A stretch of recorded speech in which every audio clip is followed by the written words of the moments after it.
here with Coach McLean. Coach, you had an hour and a half delay before the game got started. You made the decision to play the game. Tell us really what happened in tonight's game. Just, bad conditions, but it was bad for both teams. We had to play in the bad conditions, and so did they. And, it was a sloppy game on offense, defense on both sides of the ball. And luckily, we held on for the victory. You had almost a steady precipitation throughout the entire game, which completely alters your game plan, your game calling, and you couldn't get any footing. How did that play into your defensive scheme, knowing Melbourne couldn't do the same thing?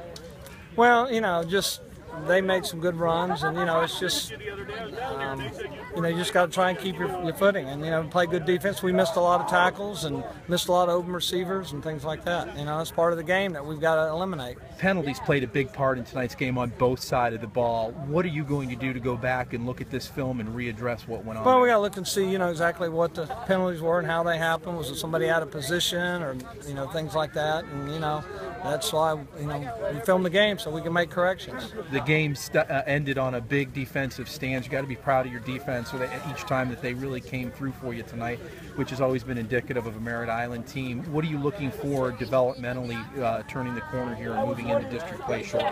Yeah, we've got some kids that are hobbled a little bit, especially in the defensive backfield, so we've got to get those situations, straightened up and get everybody healthy and everybody playing together as a team. I tell the kids every week, I'm worried about us. I'm worried about us playing like we're capable of playing.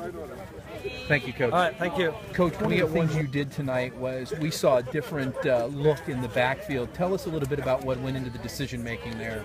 Well, just trying to get, a little spark. It seems like every time Chris goes in there, it gives us a little spark. The other backs were making good runs. We just, Chris got in there and got a little spark. And so, he's tough on both sides of the ball.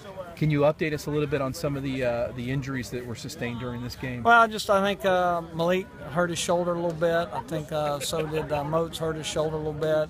I think Lucian Newsom had an ankle. Down, yeah, and I think he re-hurt that ankle. But I think they're all, will be back hopefully next week. You don't have a game here on this field, and obviously the conditions are going to change for the next home game. And each time your team, you chose not to go to that 2 quarterback option that you've kind of carried so far. Are we going to start to see that anymore, or are you kind of set on your scheme? No, now? We'll probably see some. Keegan was sick all week.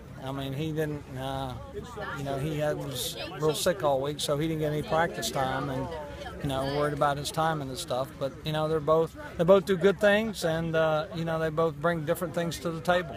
You brought in Trent Taylor a lot tonight. Are you looking to stretch out the field, and you're hoping for a little bit stronger arm, or was that indicative of the field conditions and a just kind of indicative of the field. We played with a tight end probably more tonight than we have the rest of the season, and a lot of that was because of the field conditions.